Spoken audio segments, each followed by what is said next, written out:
मैं इन्हें 5 मिनट का समय दिया, मैं 3 मिनट में अपनी बात खत्म करूंगा। और पहली बात ये है सबसे कि मैंने रिटायर हो गया, मैं 31 जनवरी को all India retired public servant forum बना दिया है, मैं उसका अध्यक्ष हूँ। और ये संगठन इलेक्ट्रल सिक्योरिटी, ये जो भर्ती शुरू की है इन्होंने, इसके खिलाफ पूरे देश में आंदोलन करेगा। आप सब लोगों को मैं ये भी बता दूं कि मैं पहले दिल्ली गवर्नमेंट में अधिकारी था और कॉन्फेडरेशन का अध्यक्ष भी था, लेकिन मैं जब से पढ़ के मैंने जाना है लगभग 82 से मैं डॉक्टर भीमराव अम्बेडकर के विचारों से प्रभावित होकर आंदोलन कर रहा हूँ।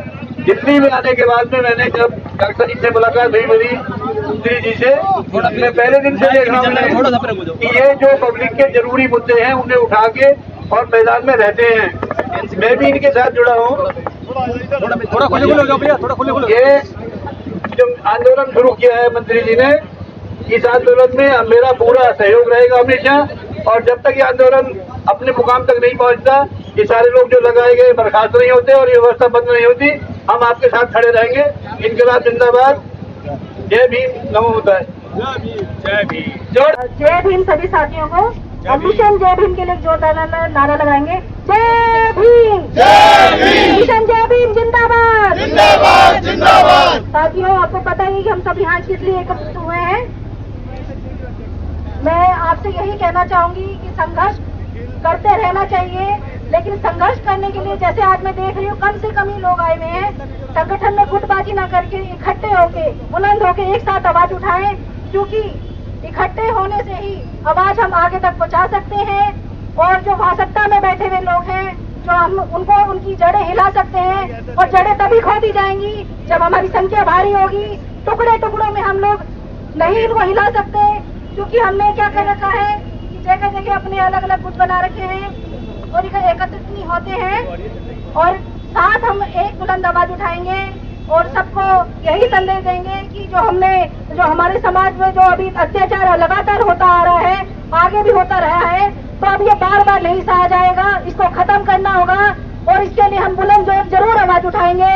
और मैं यही आशा करती हूँ कि आप लोग हमेशा आवाज उठाते रहे हैं और सुनते भी रहे हैं, लेकिन ये है कि अब की बार अब नहीं सहेंगे, बार बार अत्याचार नहीं सहेंगे, क्योंकि हमारे बच्चों के ऊपर उनके हक की लड़ाई है और उनके हक पर डाका मारा जा रहा है। तो आप क्या अपने बच्चों के हक के लिए वो डाका मारने देंगे सभी को? नहीं। तो उनके लिए आवाज उठाएंगे कि नहीं उठाएंगे?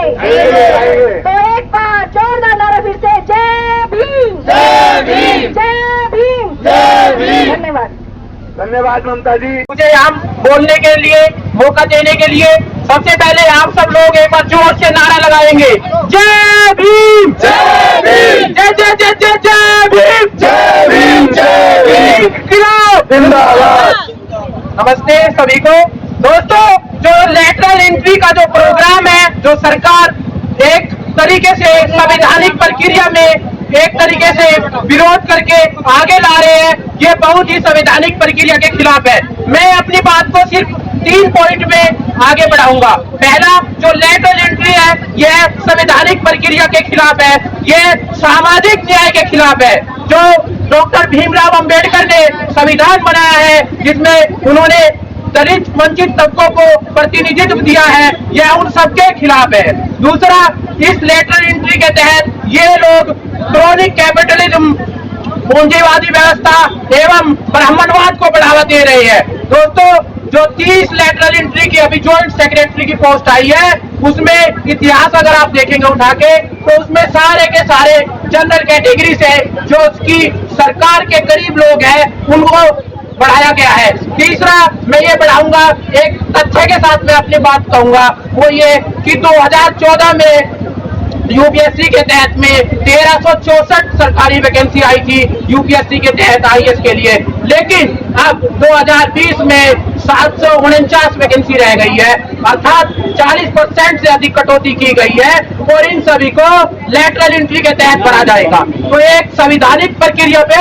हमला है और हम सबको बहुजन समुदाय के इस व्यक्ति को इकट्ठा रहना है। दूसरा, मेरा ये कहना है कि जो पूंजीपति लोग, जैसे हम भी नारा लगाते हैं, ना धर्म का और ना ही साइंस का, ये है रिलायंस का, तो ये सबका जो मोदी जी और केंद्र में जो भाजपा सरकार है ये कार्य कर रही है। तो हम सबको मिलके, जैसा कि श्री अरविंद केजरीवाल जी के नेतृत्व में जो कार्य है कि दिल्ली सरकार में किया गया है, ऐसा ही कार्य हम चाहते हैं कि पूरे सेंट्रल लेवल पे किया जाए। और मोदी को कोई चैलेंज कर सकता है तो वो श्री अरविंद केजरीवाल जी है, और ऐसा हमने करके दिखाया है और आगे भी करेंगे। एक बार फिर जोर से नारा लगाएंगे, भारत माता की जय, जय भीम, जय भीम। नमस्कार। धन्यवाद। माननीय श्री हाजी शरीफ अहमद इदरीसी जी, हाजी इदरीसी के लिए एक बार जोरदार तालियों स्वागत करेंगे। धन्यवाद बेगम साहब, आप सबको जय भीम। साथियों,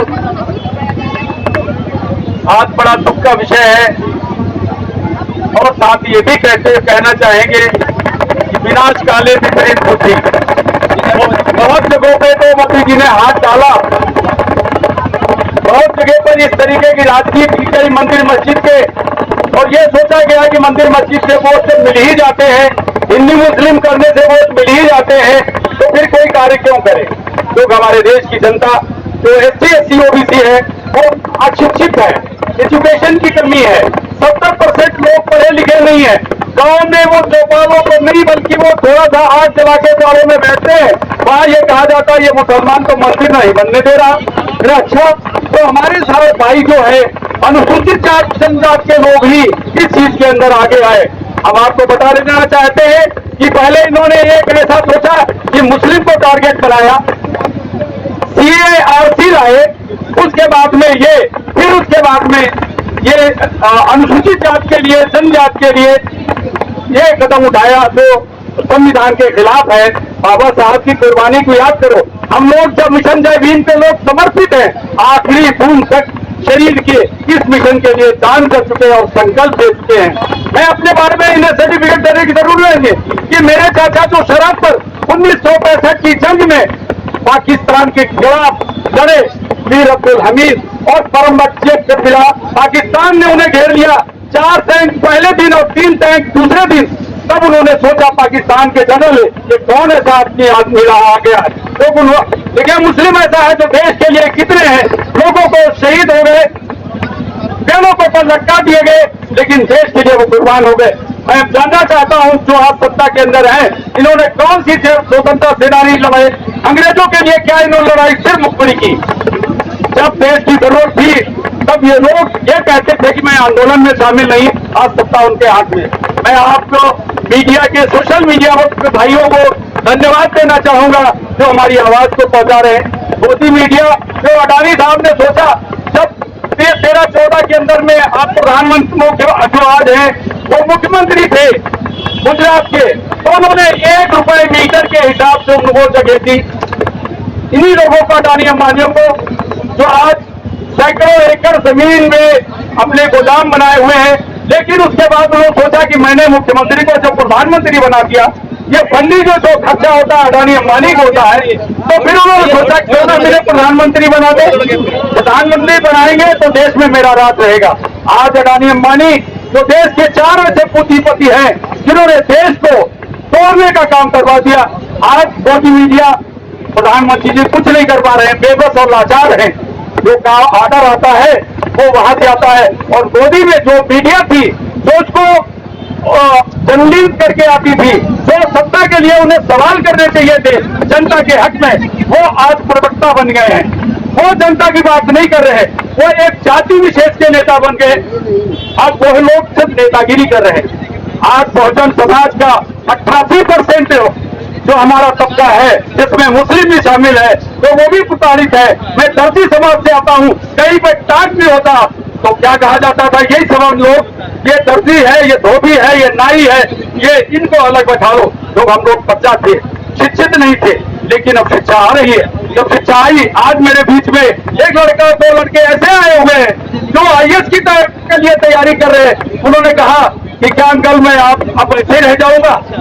मैंने कहा नहीं, हमारे समर्पित, हमारे पितामह, हमारे भाई जो मिशन जय भीम को लेकर उतरे, उनके अंदर मैंने डर देखा, तुम्हारी बात वहां तक पहुंचेगी। उन्होंने कहा कि फिर तो IAS करना बेकार है, जो 18 से 20 घंटे बच्चा पढ़ता है, डिग्री लेके रहेगा, उसके लिए तो कोई नौकरियां ही नहीं होंगी। सभी भाइयों से कहना चाहता हूं कि हमारी तादाद बहुत है, सब सोई हो तो जगना होगा और गांव-गांव तक जाना होगा। अभी तो ये सांकेतिक हमारा ये यहाँ पर प्रदर्शन है, लेकिन इसको हम आसानी से अगर नहीं बाज आएंगे तो हम गांव-गांव तक जाएंगे और इसका एक विकराल रूप होगा। आप लोगों को अपने माननीय मंत्री राजेंद्र पाल गौतम जी तो इस मिशन के अंदर में जिन्होंने अपने को समर्पित कर दिया, मैंने अपनी सांस की एक एक बूंद उनके लिए समर्पित कर दी कि मिशन जय भीम को कहीं पर भी झुकने नहीं देंगे और अगर चाहे जान भी चली जाए। मैं बाबा जी साहब के जो मैंने इतिहास पढ़ा, उनकी कितनी कुर्बानियां हैं कि 4 बच्चों को उन्होंने खो दिया, लेकिन उस आंदोलन को, लेकिन उस टाइम पे भी ऐसे लोग थे षड्यंत्रकारी जिन्होंने मतलब उस आंदोलन में, जबकि बाबा साहब को 1932 में जो वहां की ब्रिटिश की प्रधानमंत्री थी रामसे मैकडोनाल्ड ने एक कम्युनल अवार्ड दिया था, जिसके अंदर में बहुजन के लिए बहुत सारी सहूलियतें थी। लेकिन इसी देश के अंदर के एक ऐसा महान नेता जिसके लिए लोग कहते थे कि ये गांधी हैं, उन्होंने षड्यंत्र रचा और अनशन पे बैठ गए। कस्तूरबा जी ने आके रिक्वेस्ट की। मैं माता रमाबाई के बारे में कुछ कहना चाहूंगा, जिनका त्याग है, और उन्होंने कहा कि इस आंदोलन को आप रोक दो क्योंकि ये यहाँ खून खराबा होगा। आज मिशन जय भीम के लोग, समर्पित लोग जो यहाँ इकट्ठे हुए हैं, वो दिल से जुड़े हुए हैं, लाए हुए नहीं है। इनकी तादाद लाखों करोड़ों में है, लेकिन एक संकल्प लेके हम यहाँ से उठेंगे कि हमें गांव-गांव तक जाना है और अपने बहुजन समाज को जगाना है, जिसमें हमारा मुस्लिम भाई है, सिख है, ईसाई है। अगर हमारा DNA टेस्ट किया जाए तो हमारे लोगों का खून एक होगा और इन लोगों का अगर किया जाए ये विदेशी निकलेंगे। आने वाले टाइम में इनका DNA भी टेस्ट करा दिया जाएगा और ये सत्ता से बाहर किया जाएगा। अभी मैं संकेत देना चाहता हूँ कि वो बाहर आ जाए। संविधान की गरिमा रखी। बाबा जी ने बहुत कुछ खोया और साथ में उन्होंने यही कहा था, जब इसमें आ जाए, अगर इसको आप बढ़ा नहीं सकते तो उसे पीछे मत ले जाने देना। आज मैं इस चीज की शपथ लेता हूँ इस प्रांगण से, जहाँ सारी बात केंद्र सरकार के पास पहुंचती है, उन लोगों को बताना चाहता हूं कि हम लोगों ने संकल्प लिया, इस मिशन को हम पीछे नहीं हटेंगे, चाहे कुछ भी हो, लेकिन शांतिपूर्ण प्रदर्शन करेंगे। बाबा साहब के बताए हुए रास्ते नए लॉ के हिसाब से जो ऑर्डर उन्होंने किया, अगर हमसे कहेंगे हमारे जो माननीय मंत्री मिशन जय भीम के संरक्षक, यहाँ रुक जाओ, वहाँ रुक जाएंगे और कहा था फिर आगे जाना चाहिए, दूर तक जाना चाहिए। तो मैं उत्तर प्रदेश हो, मध्य प्रदेश हो, बिहार हो, महाराष्ट्र हो, कहीं पर भी हमारे लिए चीज तैयार हो रही है और हम अपने संगठन का विस्तार कर रहे हैं, आह्वान कर रहे हैं। किसी हिसाब से झुकेगा नहीं।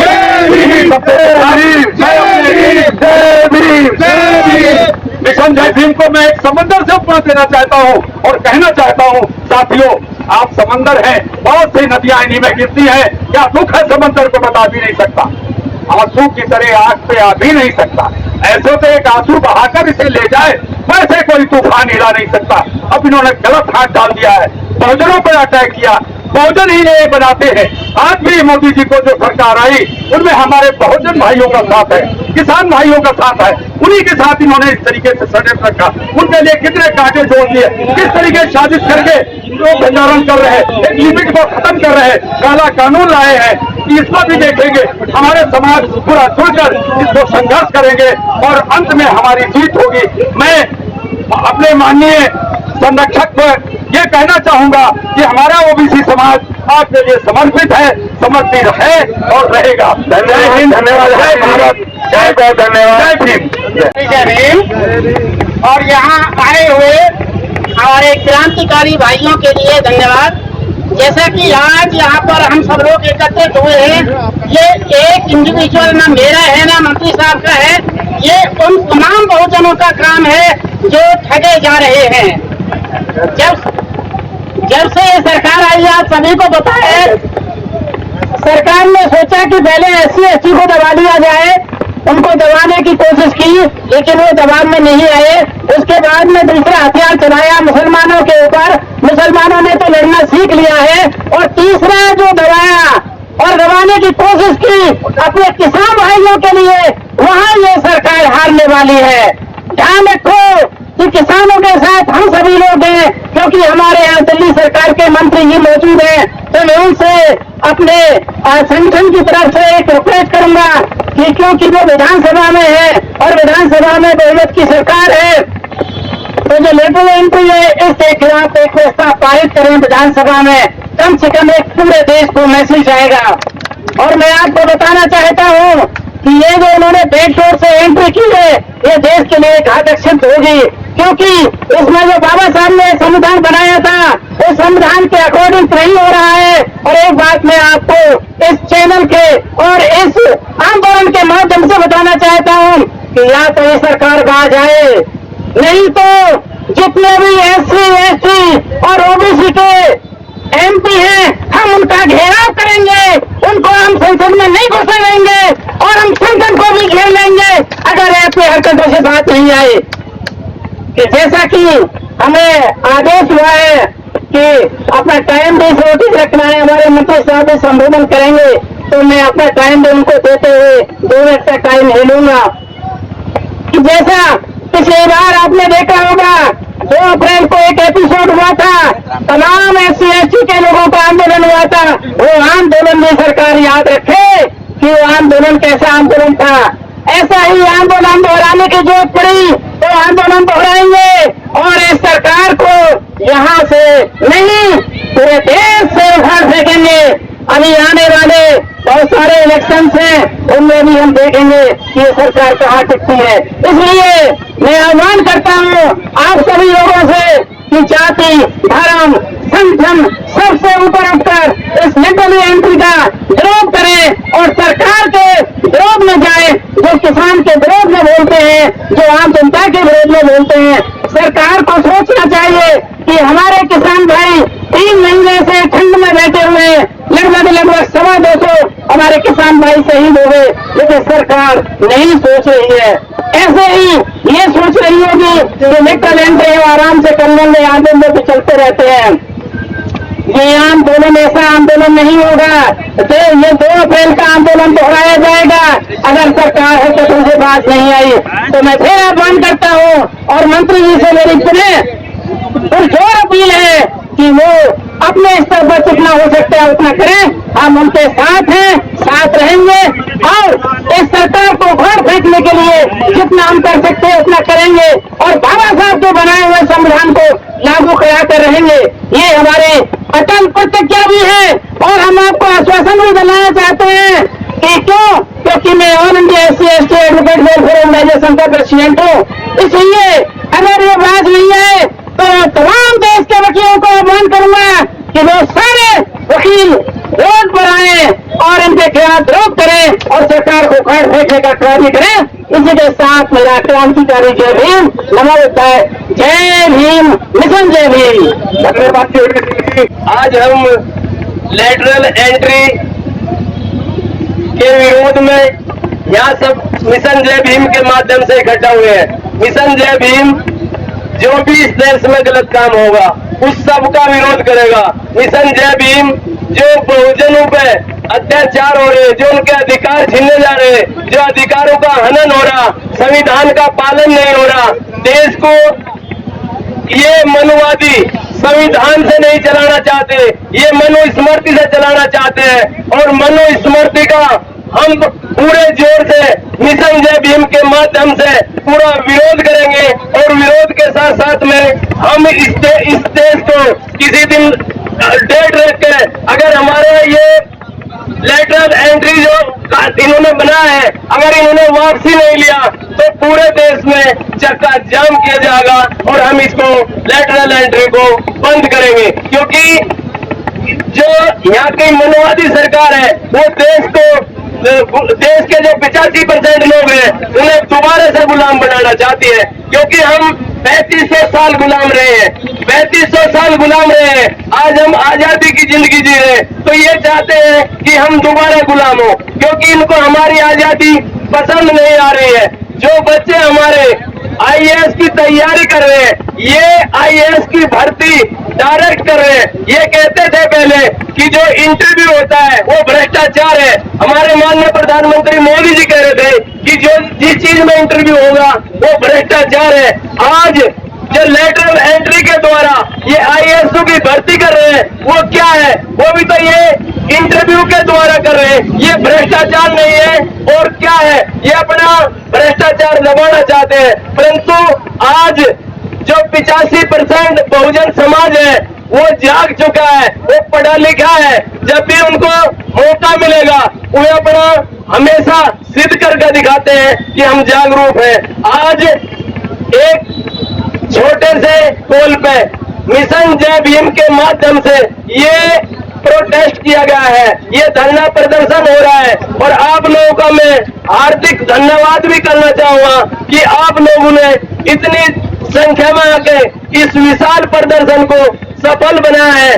अभी माननीय मंत्री जी जो हमारे मिशन जय भीम के संरक्षक हैं, जिनके नेतृत्व में हम मिशन जय भीम का संचालन कर रहे हैं, आप लोगों के सहयोग से वे भी अपनी बात रखेंगे।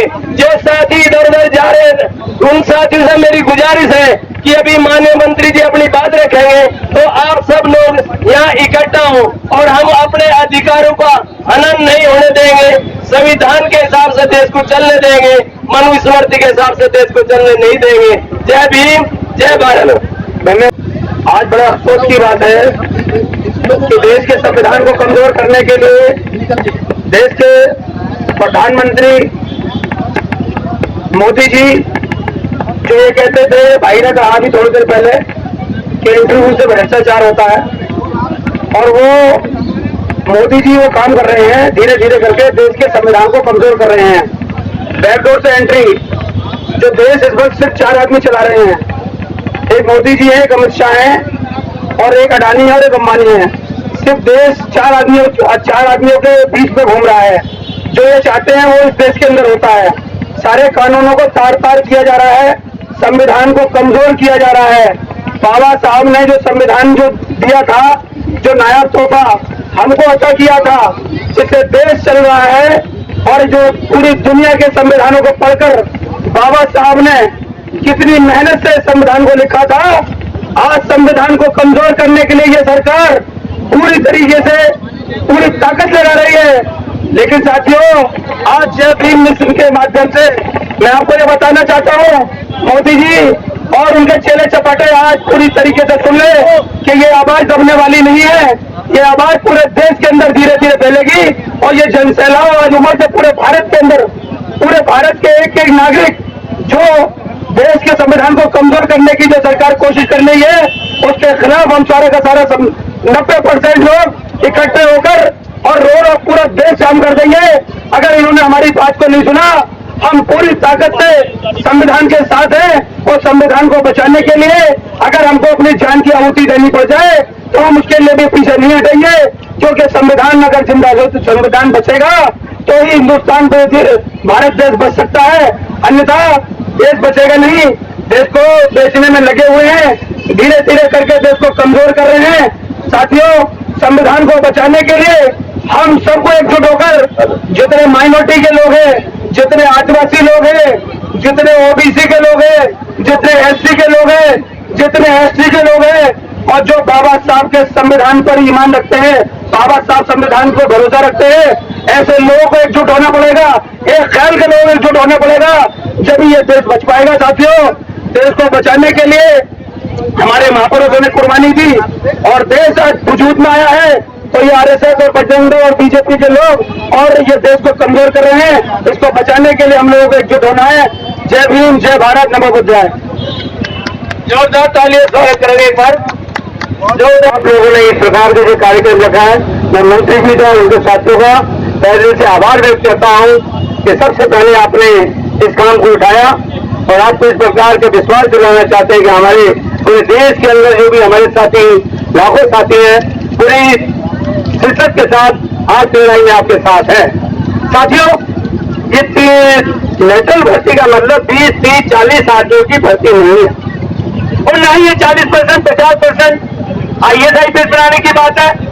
ये बात है देश के संविधान को तोड़ने की, ये बात है देश के संविधान को नहीं मानने की। और जो व्यक्ति देश के संविधान को ना माने, जो संस्था देश के संविधान को माने, वही देशद्रोही होता है, ना कि मंदिर बनाने वाला देशद्रोही होता है। इस बात को नोट कर ले जाए। हम ये बात अच्छी तरह से जानते हैं तो बाबा साहब अम्बेडकर संविधान बना रहे थे 3000 साल से कुछ लोगों ने यहाँ पर जब पूरी तरह से 100% आरक्षण ले रखा था, बाबा साहब ने कोई संविधान छोटा मोटा नहीं बनाया, जानबूझ के सारे प्रावधान रखे कि न्यायपालिका का क्या काम होगा, कार्यपालिका का क्या काम होगा, प्रशासनिका का क्या काम होगा, यदि कोई गलती करेगा तो उसको डांटने का क्या काम होगा।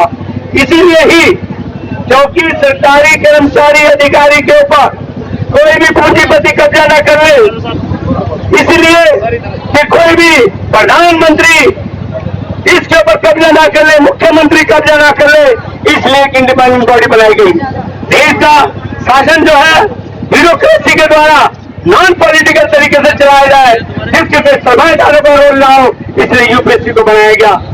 इस तरह की चीजें, यूपीएससी को दरकिनार करने वाली बातें, मैरिट को बरकरार करने वाली बातें, ये देश के हित में नहीं है, देश विरोधी है। संविधान का पालन करने के लिए जरूरी है कि नेशनल भर्ती को जाना पड़ेगा। मैं माननीय मंत्री जस्टिस से हमारे वकील साहब ने कहा कि दिल्ली सरकार इसके लिए विधानसभा में प्रस्ताव लाए।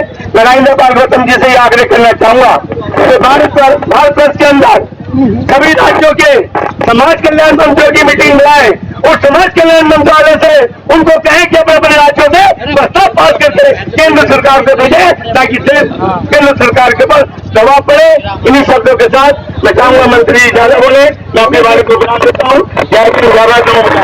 नेशनल दस्तक की आपसे गुजारिश है कि अगर इसको बचाना चाहते हैं तो नेशनल दस्तक को सब्सक्राइब करने के लिए रेड कलर के सब्सक्राइब बटन को दबाएं, फिर बेल आइकन की घंटी दबाएं। नेशनल दस्तक को बचाने के लिए बहुत जरूरी है कि हर खबर को शेयर करें, लाइक करें, कमेंट जरूर करें।